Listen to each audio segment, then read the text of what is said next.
Birivuga ku mateka y'ibyabaye n'ibyenda kuba. Kurikirana ikiganiro imbaraga z'Imana zindura umutima w'umuntu.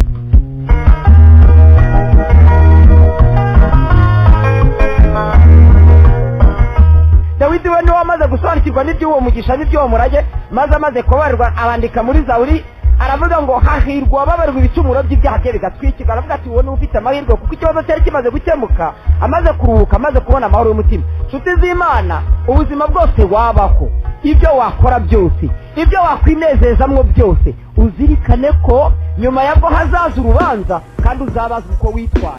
Reka dusuhuze abantu baduteze amatwi kuri radiyo Inkoramutima 107.1 Yesu ashimwe. Dushimye Imana yo iduhaye amahirwe ikatwongerera iminsi yo kurama, ikaduha amahirwe yo kuboneka kuri mikoro ya radiyo. Izina ry'Imana rihabwa icyubahiro.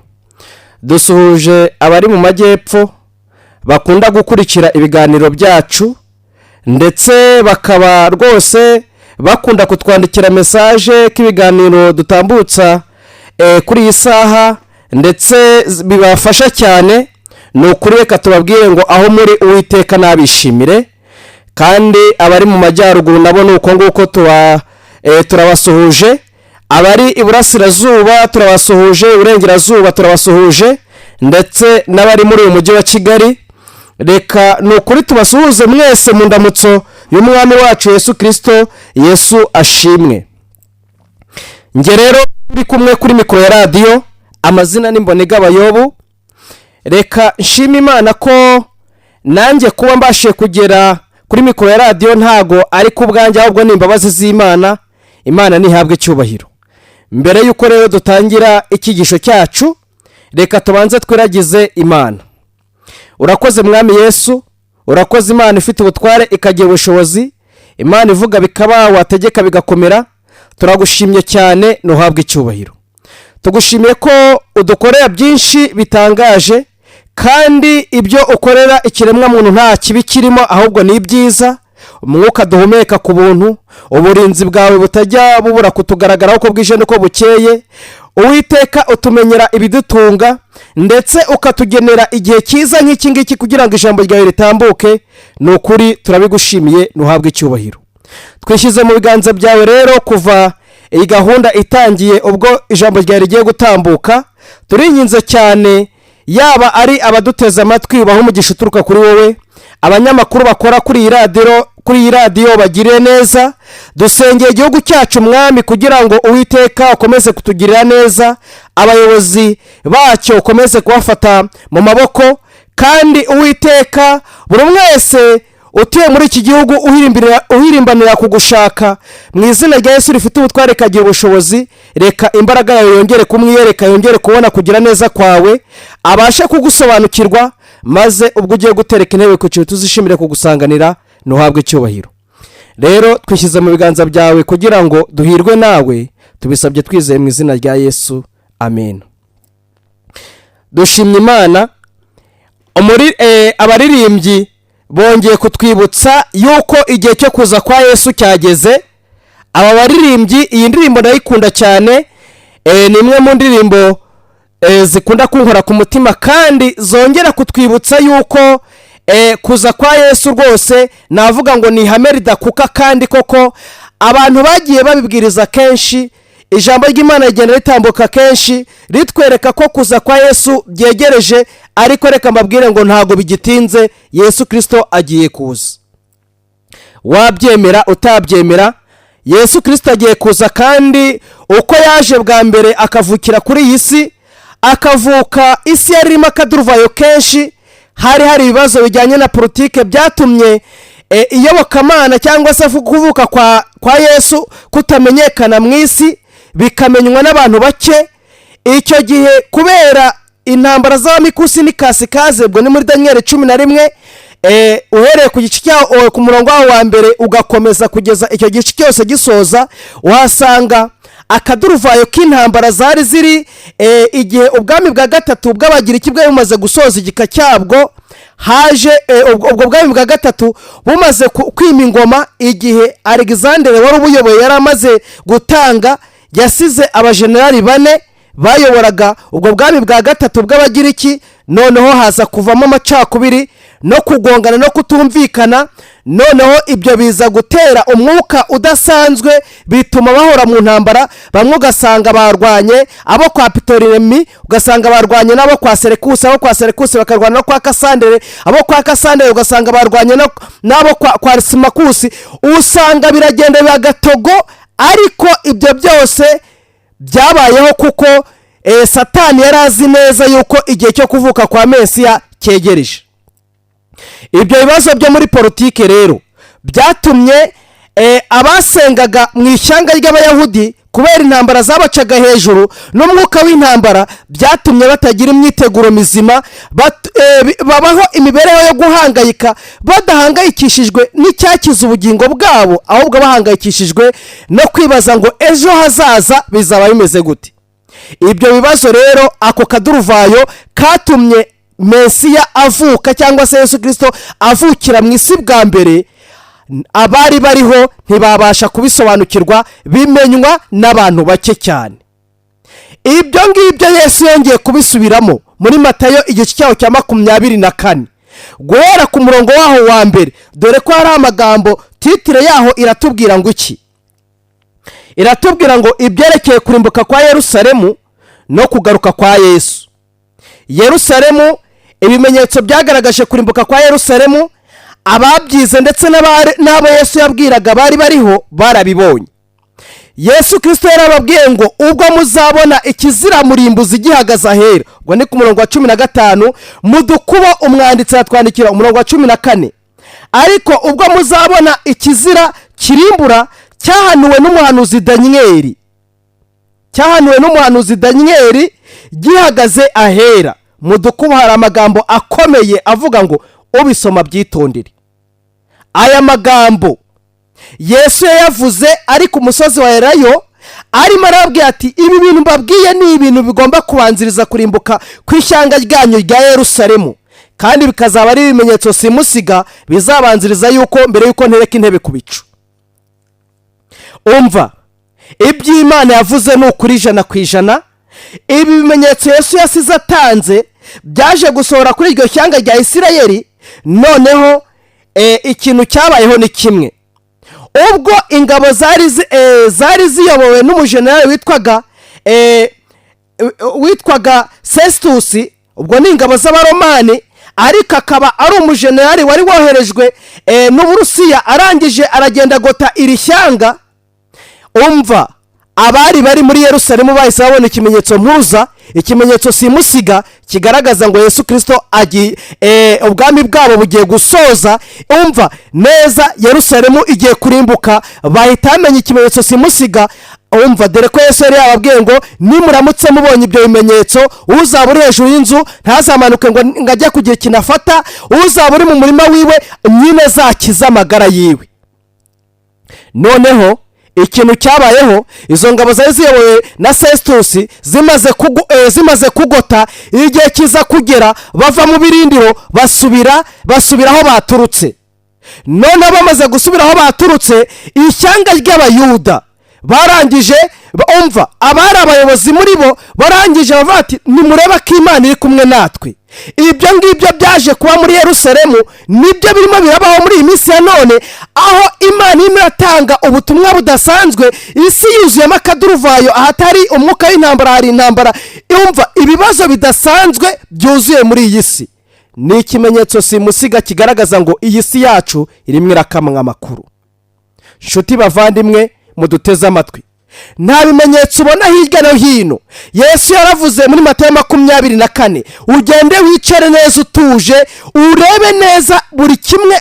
Umva, umurongo ku murongo urasanga iby'Imana yavuze byagiye bisohora kandi bikomeje gusohora. Ni ikimenyetso simusiga kigaragaza ngo araje uwo twategereje imyaka myinshi. Iyi ndirimbo yakundwaga nanone kuririmba, ikaririmbwa na korari, ugasanga ari indi ndirimbo korari yakundaga kuririmba, ikaririmba igihe abageni babaga benda kugera aho ibirori biza kubera. Ubwo aho ubukwe bwabaye, bakabara neza aho abageni bageze bagiye kwinjira, haba ari aho bagiye gukorera ibyo birori. noneho nimba ari sare runaka aho ngaho babaga bamaze kubaka amahema, barangiza bagacunganwa nuko abageni bagiye kwinjira, ugasanga batangiye indirimbo ivuga ngo araje uwo araje umukwe atwaye umugeni we, dore ngo uwaraje. Ugasanga iyo ndirimbo baba bari mu kuyiririmba, ugasanga abageni bamara guseruka maho ngaho muri iyo sare, ugasanga akamwenyu ni kenshi, abantu ugasanga amashyireka sinakubwira, ibyishimo ni byinshi, ariko ikibabaje giteye agahinda. Yesu Kristo ibyo yavuze ntago abantu babyitayeho, ntago barimo barabona ko ibimenyetso byo kuza kwa Yesu birimo biragaragara hirya no hino. Umva, ni ukureka nongere kubahamiriza ngo Yesu agiye gutereka intebe ku bicu. Ese agiye gusanga uhagaze gute?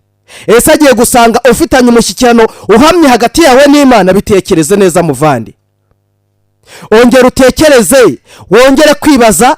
Umva, utekereze imibereho yawe yahahise, utekereze aka kanya uko uhagaze. Ese umutima nama wawe uraguhamiriza yuko Yesu Kristo birarangira mutsivuza aka kanya? Urumva neza wazamuka iki kirere? Cyangwa iyo wumvishije ijwi rivuga ngo isi igiye gushyirwaho iherezo, umutima urakurya kubera ko hari ibyaha wamaze guhisha mu mutima wawe? Tubitekereze neza. Rero mbere yuko narimo navuga iby'intambara z'abamikusi n'ikasikazi, ibindi byaje gutuma Yesu avukira mu isi ntibabimenye. Hari ibibazo bijyanye n'imisengere, aho abantu harimo ikintu cyitwa ibice no kutumvikana no kwirema ibice no kudasenga abantu ngo bumve ibintu kimwe mu ishyanga mu bantu bitwaga ko basenga muri icyo gihe. Reka nivugire ku ishyanga ry'Abayuda, hari igika cyitwa abafarisayo. Abafarisayo ntago bumvikanaga n'abasadukayo. Abafarisayo imyizerere yabo bari abantu agakiza kabo gashingiye mu kunonosora umva kanuni za kanisa, kubahiriza bari ba mihango y'idini, bakagenda ku mategeko umva n'udutegeko, kugeza igihe ibyo bari bashyize imbere kuruta uko bashyira imbere kwiyunga n'Imana. Uzasanga inshuro nyinshi abantu baba mu misengere babe mu murongo wo kubahiriza imirimo itegetswe n'amategeko, ariko bakirengagiza Yesu ubasha kubabarira ibyaha. Wari uzi ko abantu, nigeze kuba nakumva abantu bamwe mu cyerekezo kimwe batashakaga kugaragara yuko banywa inzoga, bakagenda bakabwira abacuruzi bacuruza inzoga, bangiza bakababwira ngo ninzaza nohereza umwana ngo mutumye ibiro 3 by'isukari, ujye umenya icyo nkubwiye. Ubwo agahita amuhereza nimba ari igikapu, akanaza kumushyiriramo, yangiza akamushyiramo nk'ibicupa 2-3 by'inzoga, yangiza akagenda akabishyira ku musego we akayisoma. Yamara kuyisoma, ariko ibigaragarira abantu ntago ari kumenya ko uwo muntu anywa inzoga. Irahira ko benshi batimitse ibyaha mu mitima yabo. Bibiliya iravuga muri Zaburi igice cya 50:21, urabikora nka kwihorera, ukibwiye ko mpanye nawe nzabishyira imbere y'amaso yawe uko bikurikirana. Shuti muvandimwe, ongera utekereze neza, utekereze aho ntushobora kubona mu rusengero barizwamo ukabona abantu baruzuye ukagira ngo nicyo cyangombwa kizatuma abantu bajya mu ijuru. Oya, icyangombwa simusiga. Yesu yaravuze ngo nuko umuntu izina rye rizaba ryanditswe mu gitabo cy'ubugingo. Kandi kwandikwa kw'izina mu gitabo cy'ubugingo ntago ari uko umuntu yabatijwe, ntago ari uko umuntu ari umuririmbyi, ntago ari uko umuntu, kuko uramutse urebye abantu ukuntu basenga ari benshi, ukareba n'amahano y'ibyaha arimo arakorwa muri iyi minsi ya none, biteye agahinda kandi biteye isesemi. Ni ikimenyetso simusiga kigaragaza ngo isi igiye gushyirwaho iherezo. Ngaho reba ukuntu umuco wamaze kwangirika, ubusambanyi buriho. Abadasambana mu bigo bw'ibigaragara urasanga bamaze gutwarwa n'ibyaha byo kwikinisha, abandi ugasanga baromboka mu mazu nk'uko Timoteyo yabivuze. Umva neza ubuhenebere buriho muri iyi minsi y'imperuka buteye ubwoba. Ugasanga abagabo barava mu mazu yabo, bumva ntago bakinyurwa n'abagore babo, ugasanga basanze abagore bagiye guca inyuma abagore babo, bakagenda bakajya gutwara abagore b'abandi. Abagore nabo nuko abatirukanka mu bagabo barimo barirukanka mu twana tw'udusore tukiri dutoya. bamwe barabambura ubumanzi bwabo, abagabo nabo barimo barambura abana b'abakobwa bashukisha udutelefone n'utundi tuntu twanice n'ikize, ngo barabasohokanye, ngo babajyanye ngahantu ngo kuri pisine, babajyanye mu mahoteli, babajyanye mu nuze umva mu maroge ahantu umva, bakagenda bakabashukisha inzoga, bakabashukisha imyenda, bakabashukisha iki, barangiza bakaba barimo baracuruza amagara yabo, ubuzima bakaba barabwangiza, ubusugi bwabo bakaba burimo burangirika. Umva, iyo umuntu abyitegereje amarira aragwa akabura icyo yakora. Ariko reka mbabwire ngo ntago Imana izakomeza kwihanganira aya mahano ariho. Nshuti bavandimwe, nta bimenyetso uri murabona simusiga bigaragaza ko Yesu agiye kuza? Ese ibyo byose iyo ubibonye wowe wumva mu mutima wawe hakubwira ngo iki? Ngo niko byahoze. Hari umugani uvuga ngo niko byahoje yokeje umuserebanya. Umuserebanya rwose ngo waraburi burabwirwa ngo nyamuneka hunga dore inzu yatangiye gushya. Umuserebanya ngo n'ubundi umwotsi njya nkubona, urangije wihagararaho uza gutungurwa nuko uwo mwotsi wari umwotsi udasanzwe, biza kurangira neza iyo nzu ihiye kandi shya. Umva, umuserebanya urashya, umva ushyana n'ibyawe. Nyamara ako kanyamaswa kari katanze umuburo, kari kamaze gukuramo akako karenge, ariko umuserebanya utera hagati mu ryinyo. Nshuti muvandimwe, ni ukuri reka nongere kukwinginga nkubwire ngo Yesu yicaye ku ntebe y'imbabazi, ntabwo yifuza ko twarimbuka. Niyo mpamvu imiburo n'uyu mwanya n'iri jwi rimwe ratuburira kuri mikoro ya radiyo ni ikimenyetso simusiga kigaragaza ngo nta kintu uzireguza. Bavandimwe mudukurikiye, reka mbabwire ngo ibyabayeho, isomo riri mu Mubwiriza igice cyaho cya mbere umurongo waho wa 9 haravuga ngo iki n'uwa 10. Reka turebe iryo somo twumve icyo ritubwira. Ibyabaye nibyo bigomba kongera kubaho. Umva, umurongo waho wa 9 haravuga ngo iki?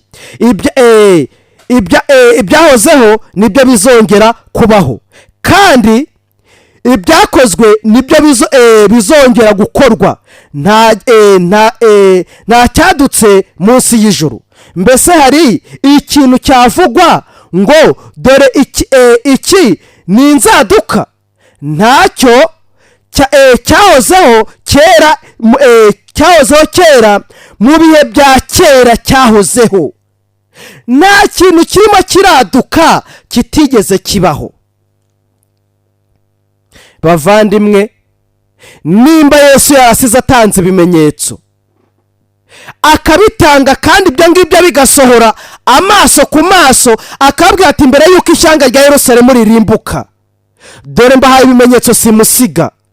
Umva, igihe yari yicaye ku musozi wa Elayo aravuga ngo ubwo muzabona ikintu cyitwa ko kizira, kizaba cyamaze kuzirurwa, ubwo kizaba cyamaze kwicara ahera. Nyamuneka ndababwiye ngo nimuramutse mubibonye muzahite mumenya yuko kuza umva kurimbuka kwa Yerusalemu kwegereje. Arangije avuga ngo kandi abahereza ibimenyetso bizabanziriza kurimbuka kw'isi yacu. Ubwo Yerusalemu ntago turimo turayiga nk'izarimbuka, turimo turayiga nk'amateka. Kandi tukabihuza n'ibimenyetso by'uko Yesu Kristo avukira mu isi, imisengere yo kutumvikana. Umva isomo riri muri Yesaya igice cyaho cya 4. Yesaya igice cyaho cya 4. Umuhanuzi Yesaya yaduhanuriye ngo iki? Umuhanuzi wahanuye muri 755 Yesu ataravukira kuri iyi si, arangije arahaguruka ashyira ukuri ahagaragara. Arangije avuga ukuri ataguciye ku ruhande. Ariko icyo nshimira Imana, nubwo bahanuye mu myaka myinshi yatambutse bakavuga ubuhanuzi butarabaho, ariko ubuhanuzi bwaje gusohora umurongo ku murongo. Yaje kuvuga ukuri, arangije agirirwa nabi, asoza apfuye urupfu rubi, asoza apfuye azira kuvuga ukuri no gushyira ukuri ahagaragara. Ariko icyo nshimira Imana, ibyo yahanuye byose umurongo ku murongo byashyuye ku ishyanga ry'Abayuda, ariko abahaye agaciro kuri kw'ijambo ry'Imana ni ukuri Uwiteka yabanambyeho. Igice cyaho cya 4 umurongo waho hambere haravuga ngo iki? Imana isezerana gukira isezerana gukiza abakobwa b'i Yerusalemu.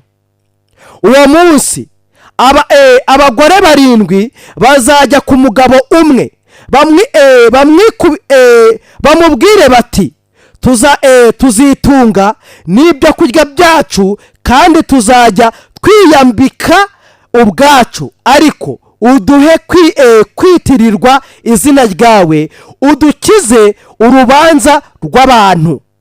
Urumva, abagore 7 barikoze, ntibashaka gusuzugurwa, barashaka nabo kwigira, bagiye ku mugabo umwe. Umva ariko icyo gihe cyo bita umva Yesu arabihano bavuga ngo ndareba yuko abantu bazagenda umva abagore ikibazo kikavuka, kandi twibuke yuko umva iyo bavuze ubundi umugore Ibyahishwe 12 no ari amagambo avuga ngo umugore nk'itorero ry'Imana. Iyo bavuze umugore ni amatorero cyangwa se ni amadini kuba ari menshi cyane, 7 ubundi ni icyuzuye. Amadini ni menshi cyane, ariko aragenda umva akaba akoresha, ugasanga amadini ari amadini menshi cyane, ariko urasanga bitirirwa umugabo umwe.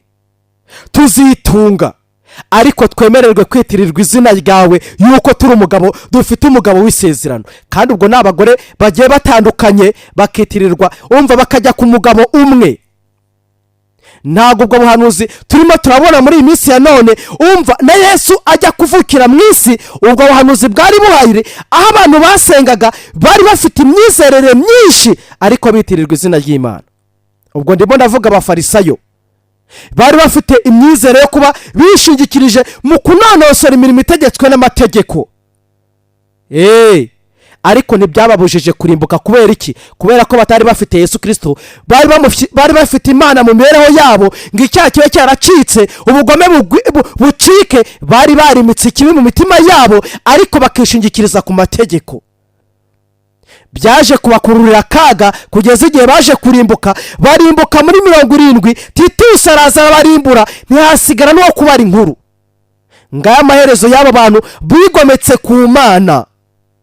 Ese ubundi imisengere yawe yisuzumye, ubona harimo kubaha Imana? Tubitekereze neza. Ababwiriza baduciye imbere ni benshi, kugeza igihe Imana imirakoresha ababwiriza b'igihe. Ibimenyetso by'igihe bigaragaza kuza kwa Yesu, ibimenyetso bikaba biri ahatuzengurutse. Ndibuka kera nyiri mutoya, wasangaga mu mwaka w'2000 bavuga ngo bavuga ngo isi igomba kurangira. Kuki itarangiye icyo gihe? Benshi cyane ndabyibuka amakuru igeze kuba yacaracara, ugasanga ngo abantu baraze ngo bodaboda hanze ngo isi igiye kurangira, ngo nyirazo araza kuzitwara. Abantu usanga icyo gihe bafite ububyutse budasanzwe, abantu bafite guca bugufi, bafite kubaha Imana, abantu baramaze kuzibukira icyaha. Abari bafite ibyaha mu mitima yabo barasanze abahemukiye babasaba imbabazi, barabaturira. Kuko babonaga igihe kirangiye, ababwiriza bari barahagurutse nabo bashyira ukuri ahagaragara. Ariko icyo gihe kubera iki Yesu ataje? Kwari kugira ngo Bibiliya nivuga muri Petero ngo ntago Imana itinze isezerano nk'uko benshi babivuga, itwihangana idashaka kwagira n'umwurimbuka, ishaka ko twihana. Imaze kukwihangana igihe kingana gute? Urazinduka ukajya mu mirimo yawe, wangiza ukagenda ugaba waratwawe ugatwarwa n'ubuzima bwo muri iyi minsi ya none, ariko ukaburira Imana, ukaburira umwanya Imana. Nyamara wiga amashuri wabwiraga Imana ati nuramutse umfashije nkiga nkarangiza, nzagushima nzagukorera. Ukabwira Imana ati umva Mana, nuramutse umfashije nkabona akazi, Mana nzagushima nzagukorera. Iki kibazo mfite Mwami, nufasha kikarangira, nukuri nzagushima kandi nzagukorera. Hari korari wacu yarimbaga ngo ibuka mugenzi wanjye igihe wagendaga wikoreye umutwaro, ugenda uburabuza, wari wahize umuhigo kuzakorera Imana, none se mugenzi warawuhiguye. Ibuka mugenzi wanjye, iyo baririmbaga indirimbo, bamara kwiririmba ugasanga abantu bamwe bikoreye ibipfurumba runaka, bikoreye imitwaro ukabona ko irabaremereye cyane. ahari ushobora kuba warahuye n'ikigeragezo ugahura n'ikibazo ukabwira Imana tumva Mana, ishobora kuba ari ideni, ushobora kuba ari inguzanyo watse ukabona ubuzima neza, ingwate bagiye kuyitwara, ukinginga Imana. Wari ufite ikibazo neza, ubuzima bwari kuba burangiye neza, wabonaga ubuzima bwawe buri mu mage, ugira igihe cyo guhiga umuhigo. Muvandi, muri abaririmbyi batubwiye ngo araje uwo twategereje imyaka myinshi, akaba agiye gutereka intebe ku bicu. Mfite ubwoba cyane ko Yesu Kristo ubwo agiye kuva ku ntebe y'imbabazi, benshi umva abagabo bagiye kujya kubisa atari abagore. Abagore bagiye gukuramo amakanzu birukanka ku misozi, bakwirwa imishwaro, bashake kwihisha mu ubwiza bw'Imana ariko bitagishobotse. Ariko nshuti bavandimwe, ababwiriza ko baduciye imbere ari benshi, umva bakatubwiriza bakatwegeka uko umunyabyaha yakiyunga n'Imana, bakatwereka icyo umunyabyaha yakora kugira ngo ababarirwe ibyaha, bakatwereka ikiguzi bisaba kugira ngo umuntu asangwe yahemukiye amusaba imbabazi. Umva ibyaha byagiye bivugwaho, ariko ntago ushaka kurekura icyaha kiri mu mitima yawe. Umva abagabo benshi bamaze kwimika icyaha mu mibereho yabo, nyamara abagore babo ntago babizi. Abagore nabo nuko, abakobwa nuko nguko, abasore nuko nguko, n'abana batoya. Umva ubu nta muto nta mukuru, ibyaha byamaze kugwira. Niyo mpamvu nababwira ngo iyi si yacu igiye gushyirwaho iherezo, igiye gukongezwa. Wabyemera utabyemera, isi igiye gushyirwaho iherezo. Umva uramutse uzengurutse mu binyamakuru biri hirya no hino ku isi, urasanga inkuru zirirwa zicaracara, ni inkuru z'incamugongo, inkuru ahatari umwuka w'intambara. Umva ubuzima bw'abantu burimo buragenda bwangirika, amaraso arimo arameneka ku manywa na nijoro, arameneka nk'uko amazi ameneka. Reba intambara zuzuye ku isi, ugasanga zimwe zimaze imyaka runaka. Umva ahandi ugasanga bamwe barimo baricwa n'inzara, abandi barimo baricwa n'ibyorezo, abandi bamwe. Umva ibibazo bimaze kugwira hirya no hino ku isi. Ibyo ni ibimenyetso Yesu yasize atubwiye muri Matayo 24 bitwereka kubanziriza ko kurimbuka kw'iyi si yacu. Ese wowe iyo ubisomye ntabwo ubisomamo kuza kwa Yesu? Muvandi, tekereza n'ukuri. Kandi Yesu nirijwe Imana yatuburira, Yesu yakicaye ku ntebe y'imbabazi. Ibuka imihigo yagiye ushyira imbere y'Imana. Ibuka iri somo reka ndisome Ezekiyeli igice cya 17.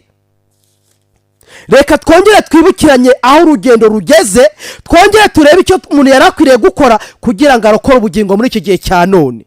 Ariko nunabyanga, ku mugani w'abaririmbyi, za ndirimbo zatambutse zakarahanyuze, ntago bibuza impara gucuranga, ntago bizabuza abakomeza guhagarara Imana kuyihagararira. Nubwo ubupagani mo buragenda bwimikwa, umva bukagenda bwicara mu mitima y'abantu benshi, ariko ntibibuza abagomba gukorana n'Imana, kandi bakaba bagiye kugera ku musozo Yesu akabagororera.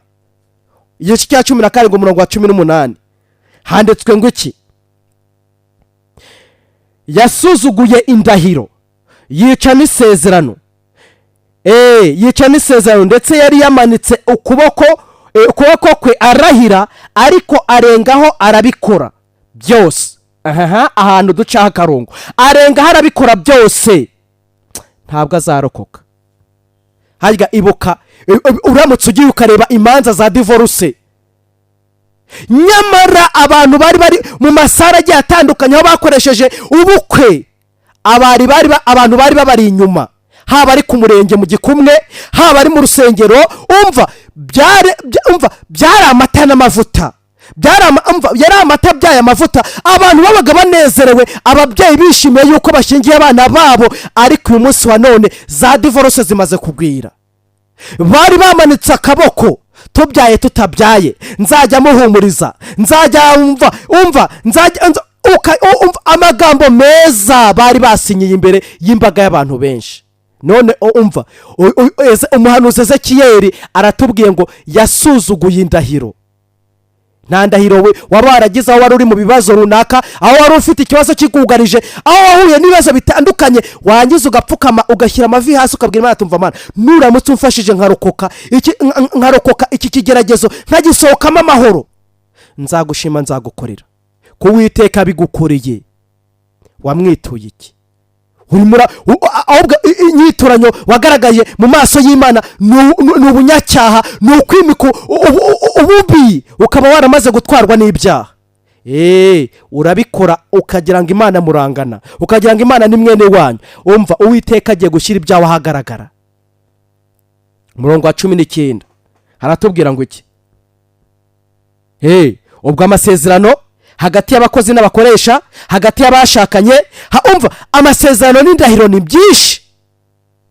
Ntabwo tujya twumva se bamwe ugasanga abayobozi beguye, rimwe na rimwe ugasanga bananiye kuzuza inshingano kuko bananiye guhigura imihigo bahize, ugasanga nyine beguye kubera ko bananiwe inshingano. No mu bwami bwo mu ijuru y'abantu bananiwe gushyira uko hagaranga abantu, umva, abantu imitima yabo ikire ngo banakize n'abandi neza. Uwiteka arabasezerera kandi ibyabo bigasoza.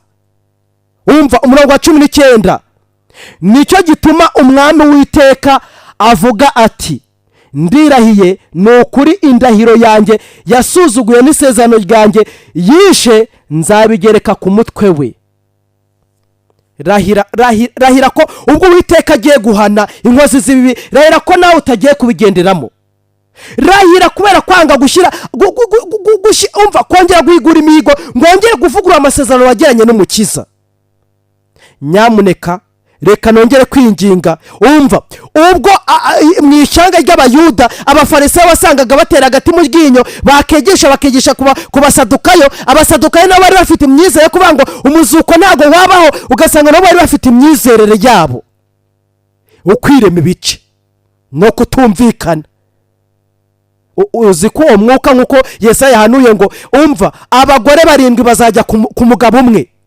Uzi ko abantu bari basengeraga mu ishyanga ry'Abayuda bitwa ko ari Abayahudi, ariko bari bafite imyizerere itandukanye. Abantu bakaba bakoresha Bibiliya ari imwe, ariko ugasanga bafite imyizerere itandukanye. Ariko ubundi iyo wicaye nanjye nkicara nkatekereza, ubundi buriya abantu dusenga Imana zingahe? Reka tubitekereze neza ko Bibiliya ari imwe, ariko ugasanga imyizerere iratandukanye. Ubundi bubiri kuri gahunda umva, ubu ni gahunda y'Imana cyangwa ni kuri gahunda ya Satani? Aho ngaho abantu bahita vango, abanyamadini baba bahita bavuga ati oya have wituvangira. Ariko nshima Imana yuko leta yamaze gutera y'imboni, yamaze kwitegereza, ibona ububi ukuntu abantu umva barimo barakwa utwabo. Umva, abantu bakaba batigishwa iby'Imana ngo abantu imitima yabo ikire. Ugasanga abantu batwawe n'ibintu by'ibitangaza, ugasanga abantu batwawe n'ibintu umva, ugasanga washaka gukira ku mutima ukagushaka ukakubura. Umuntu arava iwe agiye mu rusengero, yakagombye kwigishwa uko umuntu yahemukiye Imana, ukuntu umuntu yakagombye kwihana ibyakababarirwa, akigishwa uko yagasanze mugenzi we bafitanye ikibazo ngo biyunge. Ariko ugasanga umuntu nimba amaze kubatizwa umva akagenda, umva, reka mbamenera ibanga, mu nsengero tubarizwamo hirya no hino, icyo insengero zizaza zidukorera ni ukutubatiza, ni ukudushyingira no kudushyingura. Ku by'agakiza turasabwa guhiga tugashakisha, ariko nituramutse dushakishije ukuri muri izo nsengero tubarizwamo, ni ukuri Yesu azatumenera ukuri, kandi natwe duhagarara imbere y'abandi. Reka dushyire ukuri ahagaragara, tubwire abantu tuberuriye, tubabwire ngo umva, abantu bakeneye kugirana ubwiyunge hagati yabo n'Imana, bagasanga abantu bahemukiye nabo bakiyunga, bakagirana amasezerano ahamye n'Umukiza. Bitari ibyo ngibyo, icyo nshimira Imana, umva, hari igihe Imana ibona ibintu bimaze kuba akaduruva, bimaze kuba gatogo, Imana igasa nk'aho iciye agacyaho. Igasa nk'aho iciye agacyaho. None nimba abagore 7 bagomba kuza kwitirirwa izina ry'umuntu umwe, none Bibiliya ikaba ari imwe, abantu bakaba yitirirwa ari benshi bafite imyizerere itandukanye. Nyamara mu Bagalatiya tuvuga ngo hariho Imana imwe, hariho umubatizo umwe, hariho kwizera kumwe, hariho ikiringiro kimwe. Ibindi byose ni ibihimbano abantu bishyiriraho. Inshuti bavandimwe, ni ukureka mbabwire ngo abantu nimureke tuzibukire ubunyacyaha bwacu, twongere guca bugufi dufite imitima imenetse, twongere kwegera Imana, dushakisha Imana aho umuntu ari umva mu nzu y'ibapfuka, amabwira Imana tumva Mana, ku manywa na nijoro mwami ndagushaka iteka. urebe ko Yesu ataza amva umwuka w'Imana atagwishira ubunyacyaha bwawe kandi ukihana umva ukabona amasezerano y'imbabazi. Ndi umugabo wo kubihamya. Rero turimo turagenda dusatira umusozo kugira ngo twakire abantu baduha ibitekerezo byabo ko bumvishije icyigisho. Reka nongeye mbabwire ngo ibi byabaye ku ishyanga ry'Abayuda, uku kutumvikana kandi abantu babarizwa mu murongo umwe ariko bakaba bafite imyizere itandukanye, n'uyu munsi wa none niko bimeze. Reka mbabwire ngo muntu uzi yuko wagiranye amasezerano n'Umukiza mbere yuko imbabazi z'Imana zikurangirana ukirukanka ku isi, umva Amosi 8 kagusoraho ngo umva abantu bagiye kwirukanka bashaka imbabazi z'Imana ariko byabarangiranye. Luka igice cya 13 guhera ku murongo wa 22 abantu bagakomanga urugi bashaka gukingurirwa ngo imbabazi z'Imana babashe kubona imbabazi bitagishobotse. Ibyahishuwe igice cyaho cya 6 guhera ku murongo waho, umva umurongo wa 15. Ibyahishuwe igice cyaho cya 6 guhera ku murongo wa 15 haratubwira ngo iki? Haratubwira ngo 15 nuko mbona amenya ikimenyetso cya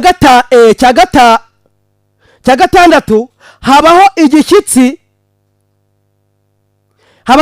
cyinshi, izuba ririzima nk'ikigunira kiboheshejwe ubwoya, ukwezi kose guhinduka nk'amaraso. 13 inyenyeri zo mu ijuru zigwa hasi nk'uko umutini iyo unyeganyejwe n'umuyaga mwinshi uragarika imbuto zawo zidahishije. 14 ijuru rikurwaho nk'uko bazinga igitabo cy'umuzingo. Wibaza ibintu bizatuma ijuru nta cyaha ryigeze rikora, ariko kubera ko habaye akaduruvayo k'intambara aho Satani yigometse ku Mana mu ijuru, Imana ikaba yarafashe icyemezo cyo kuvuga ngo ijuru nzarikuraho.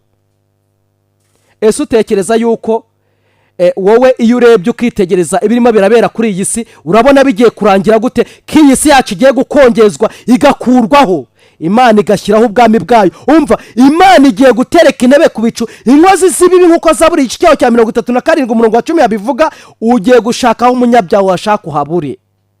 Muntu uzi ko wimitse icyaha muri wowe ukaba utarigeze wimika Imana muri wowe, ufite akaga. Umva amagambo akurikiyeho, umva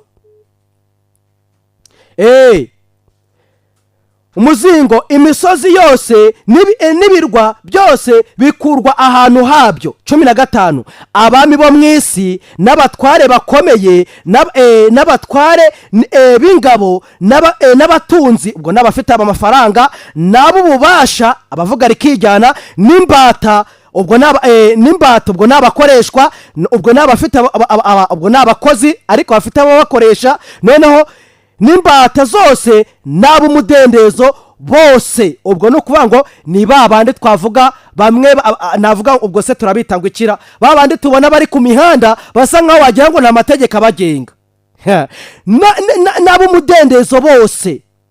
Iri jambo bose turitekereze, bihisha mu buvumo no mu bitare byo ku misozi, babwira imisozi n'ibitare bati 16 babwira imisozi n'ibitare bati nimutugweho muduhisha amaso yicaye kuri iriya ntebe n'umujinya w'umwana w'intama, kuko umunsi ukomeye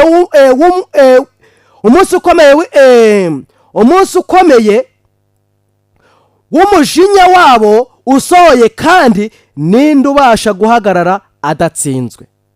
Ninde ugiye guhagarara ku munsi w'amateka? Rero muntu ukaba uzi yuko wakiriye iby'agakiza ariko ukaba waragiye uteshuka ukajya mu zindi nyigisho. Umva bamwe bakaba baramaze kujya mu nyigisho utabasha kumenya, imbaraga y'Imana ikaba yarabacitse, ukaba warabaye mwishakira ndamu muri iyi nzira y'agakiza. Umva mbere yuko imbabazi z'Imana zikurangirana, reka dusome isomo rimwe risoza, ubundi twakire rero iri somo risoza. Ndabona abantu batangiye guhamagara, ntacyo reka tubakire. Allo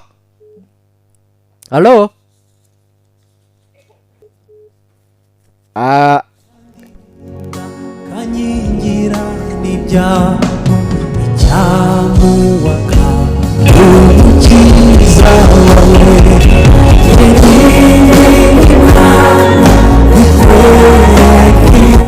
alo muraho neza muri bande muherereye hehe yego uherereye mu Ruhango igitekerezo icyigisho wacyumvishije ushyize ku murongo wa radiyo icyigisho kirimo kiragera ku musozo nacyo ubwo iminota wumvishije ntekereza ko wumvishije icyerekezo ni mu kiganiro imbaraga z'Imana zindura umutima w'umuntu akaba turimo turarebera hamwe uko kuza kwa Yesu kugiye kwa kumeze n'ibimenyetso byagiye bibanziriza ibyo Yesu yagiye avuze ukuntu byagiye bisohora umurongo ku murongo tukaba turi ku maherezo y'iyi si yacu. Reka rero Uwiteka tubashishe kwihana by'ukuri kugira ngo tuzabashe kurokoka akaga kagiye gutera ku isi.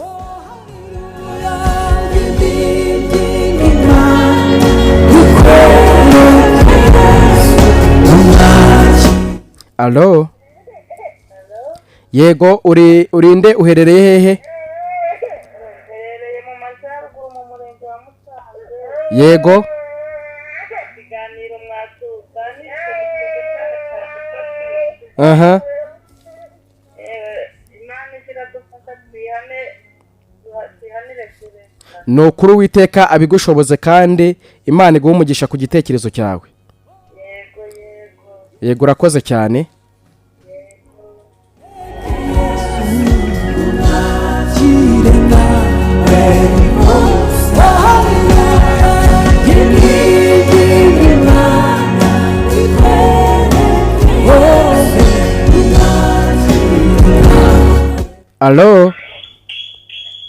Alo ujya kure ya radiyo yawe, jya kure ya mikoro ya radiyo. Yego turakumva urinde uherereye hehe? Yego Delphina. Umurenge wa Kibondo mu karere ka Muhanga. Yego Delphina y'Imuhanga. Ikiganiro nacyo gishimye. Gusaba Imana rwose ikaduha iyo wakoze icyaha agasaba imbabazi Imana ikatubabarira tukihanira kure. Ni ukuri Uwiteka bitubashishe tuve mu bukristo bw'amagambo ahubwo tujye mu bukristo ijuru rishima. Urakoze cyane ku gitekerezo, Imana iguhe umugisha. Isomo rero twari tugiye gusoma ni isomo riri muri Zaburi 39 risoza umurongo waho wa 27. Kuko bagenza uwo bakubise kandi bavuga umubabaro wabo wakomerekeje. Aha yego reka tukwakire nta kibazo. Urinde uherereye hehe? Yego turakumva urinde uherereye he? Yego Graciane. Yego uherereye muri Kigali, icyigisho wacyumvishije? Nacyumvise ariko ni kugamba rukomeye. Aha. Ukurikije kumwe n'abingo zigezeho ngubu. Yego. Komande rw'abagabo cyangwa abagore.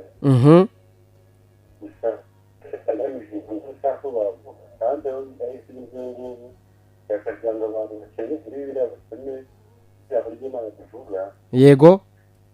Kandi bagira umwete gukora n'umurimo w'imutera imbere. Yego. Ibyo bikwiye kugira ngo abantu bakire hamwe, ari ibijyanye n'ibigaragara bashyira hamwe bakore ndetse n'umwanya wo gusenga, bafite umwanya uhagije wo gusenga. Yego urakoze rwose. Buri muntu wese kugira ngo bafate umwanya kugira ngo bajye mu macakubiri no kujya mu aha bafate umwanya wo gusenga, bityo bizabafasha kugira ngo Imana ibaheremo umugisha bakore batere imbere. Yego.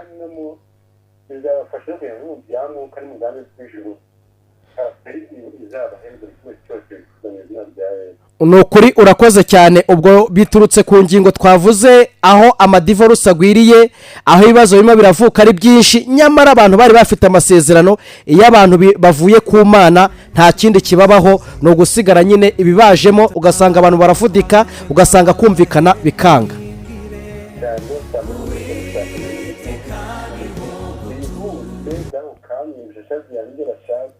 kandi mwebwe kwitikira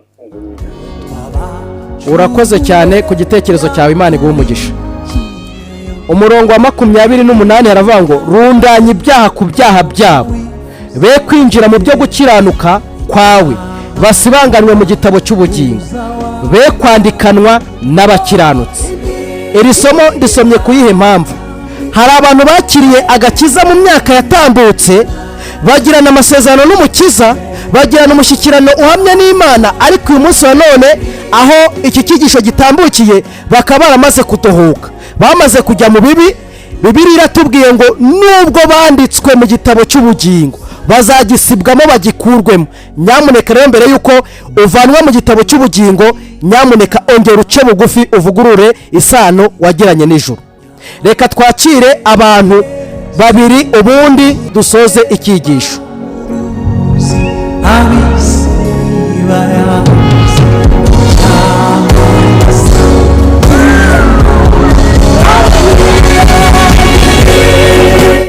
Alo, muri bande muherereye hehe? ufite isengesho kandi ku Kamonyi. Yego. Icyigisho nanjye nacyumvishije ni cyiza pe. Yego. Zatubwiye amatorero yabwiye Imana. Dukwiye gufatiraho tugashaka ubugingo hakiri kare. Ni ukuri Uwiteka bitubashishe. Uwiteka aguha umugisha. Katwakira umuntu umwe ubundi tugane ku musozi. Alo. Alo. Alo. Urinde uherereye hehe? Yego. uratwigishije twumvise tugomba kwihanira kure. Ni ukuri Uwiteka abitubashishe. Urakoze cyane rero dusatira umusozo, ariko nyamuneka turasoza tubabwira ngo ni ukuri muntu wumva ko wakozwe ku mutima, ukumva hari icyo umwuka w'Imana yamaze gutungaho urutoki, ukumva wakomanzwe, fata igihe cyo gusenga. Ni mu masaha y'imugoroba, amasaha y'ijoro aho abantu batuje, ufata umwanya wo kwihererana n'Imana, winginga Imana tumva Mana nje ukundi, nta kindi cyankiza kereka ubuntu bwawe. Wongere kwijyamo, wisubiremo mu butoya bwawe, mu bukumi bwawe, mu busore bwawe, mu kurambagiza kwawe, mu kurambagizwa kwawe, urebe ibyo wagiye ukora, wubatse, ubyaye, wuzukuruje, ibyaha byose wabona ibyo umwuka w'Imana agenda ahishura, wongere kubisabira imbabazi, maze ubwo uza kubuturije imbere y'Imana, igisubizo Imana itanga ni uko umutima wari ufite ikidodo n'intimba hasimburwa n'amahoro mu mutima nk'amasezerano y'imbabazi. Uwiteka agufashe kandi akugirire neza mu izina rya Yesu. Reka nkuko twatangiye dusenga, reka dusoze n'isengesho. Urakoze Mana nziza, turagushimye, tugushimiye yuko wongeye guhagarikira ijambo ryawe tukaba tubashe kugera ku musozo. Uhabwe icyubahiro. Turinginze cyane kugira ngo ijambo ryawe rimaze guca mu matwi yacu, Uwiteka rigira ububasha, rigira ubushobozi muri twebwe, ribashe kugira ibyo risenya, rigira n'iryo ryubaka muri twebwe.